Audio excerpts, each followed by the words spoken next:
नमस्कार। आप लोग देखना शुरू कर चुके हैं इन्फो न्यूज और मैं हूं आपके साथ चैतन्य और नजर डालते हैं आज की सुबह की बड़ी खबरों पर। खबर में आगे बढ़ने से पहले अगर आप लोग मेरे फेसबुक, यूट्यूब, इंस्टाग्राम या ट्विटर पर देख रहे हैं तो मुझे जल्दी से फॉलो और सब्सक्राइब कर लें।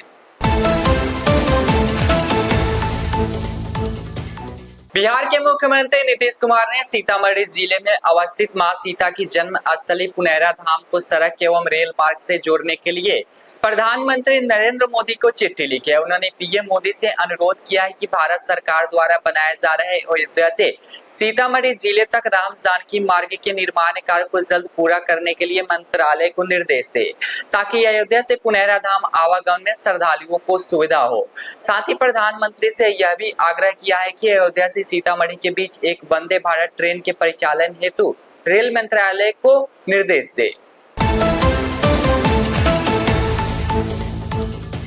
बिहार के मुख्यमंत्री नीतीश कुमार रविवार को पटना के नेहरू पथ स्थित दरगाह हजरत शाह जलाल शहीद रहमतुल्लाह अलैह की मजार पर हाजिरी दी। उन्होंने बड़े अदब से एहतराम के साथ दरगाह हजरत शाह जलाल शहीद रहमतुल्लाह अलैह के मजार पर चादर पोशी की तथा अदीकत के फूल पेश किए। बिहार में अपराध नियंत्रण को लेकर मुख्यमंत्री नीतीश कुमार ने समीक्षा बैठक करने पर नेता प्रतिपक्ष तेजस्वी यादव ने इस पर तंज कसा है। तेजस्वी यादव ने रविवार को सोशल मीडिया पर सीएम नीतीश कुमार को निशाने पर लिया। उन्होंने कहा, कानून व्यवस्था पर मुख्यमंत्री हर बार उच्च स्तरीय समीक्षा बैठक करने की सिर्फ औपचारिकता पूरी करते हैं। नीतीश जी का इकबाल यह है कि प्रदेश में ऐसी प्रत्येक समीक्षा बैठक के बाद अपराध में और अधिक वृद्धि होती है। अधिकारी भी जानती है कि जब विपक्ष का दबाव बढ़ता है तो दिखावे का फॉर्मेलिटी के लिए सीएम अचानक ऐसी बैठक बुलवा लेते हैं। बिहार में बाढ़ की स्थिति विकराल होती जा रही है। गंगा, कोसी और पुनपुन नदी का जलस्तर बढ़ने से कई इलाके में बाढ़ का पानी घुस गया है।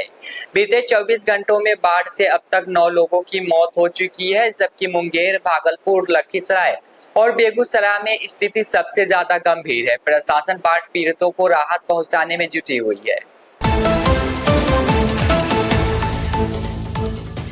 पूर्णिया सांसद पप्पू यादव के निवास पर रविवार को पूर्व केंद्रीय मंत्री सैयद शाहनवाज हुसैन पहुंचे। शाहनवाज हुसैन ने सांसद पप्पू यादव के पिता के निधन पर शोक व्यक्त किया और उन्हें श्रद्धांजलि अर्पित की। यह मुलाकात दोनों नेताओं के बीच व्यक्तिगत संबंधों की गहराई को दर्शाती है।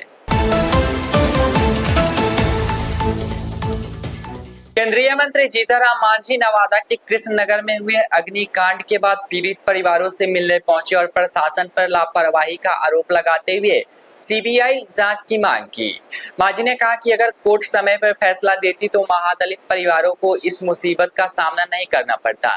पीड़ित परिवारों ने बताया कि 3 बार जमीन को लेकर विवाद हुआ लेकिन कोई समाधान नहीं निकला। मांझी ने आरोप लगाया कि बिहार में 70% जमीन पर राजद का कब्जा है। बिहार के 191 किसानों को आत्म योजना के तहत देश के विभिन्न हिस्सों में कृषि प्रशिक्षण के लिए भेजा गया है। कृषि मंत्री मंगल पांडे ने हरी झंडी दिखाकर किसानों की बस को रवाना किया और उन्होंने बताया कि किसान को नई तकनीक और आधुनिक उत्पाद विधियों का प्रशिक्षण देने के लिए दिल्ली, मथुरा, उत्तराखंड और रांची के संस्थानों में भेजा जा रहा है। प्रशिक्षण के दौरान किसान बकरी पालन, मत्स्य पालन और कम जमीन में अधिक उत्पादन की विधियों को सीखेंगे। बिहार में पिछले कुछ दिनों से चिलचिलाती धूप और उष्ण भरी गर्मी से लोगों का जीना हराम कर दिया है। चिलचिलाती धूप और उष्ण भरी गर्मी के कारण लोग कहीं भी जाने से परहेज कर रहे हैं। इस भीषण गर्मी का सीधा असर लोगों के स्वास्थ्य पर पड़ रहा है। खासकर बच्चों और बुजुर्ग इस उष्ण भरी गर्मी की चपेट में आने जाने से बीमार हो रहे हैं। डॉक्टरों ने लोगों से अपील की है कि प्रचंड धूप को देखते हुए घर से बाहर ना निकले, अगर निकले भी तो सर ढककर निकले।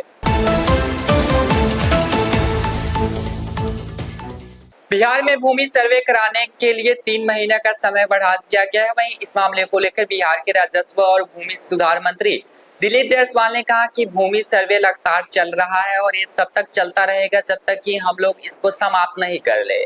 कुछ लोगों को दिक्कत हो रही थी जिनके पास कागजात नहीं थी, जिसके बाद हमने वैसे रैयतों के लिए विभाग से विचार विमर्श किया है और उन्हें 3 महीने का समय देने का निर्णय लिया है ताकि उन्हें किसी भी तरह की परेशानी ना हो और आराम से अपने कागजात उपलब्ध करा ले।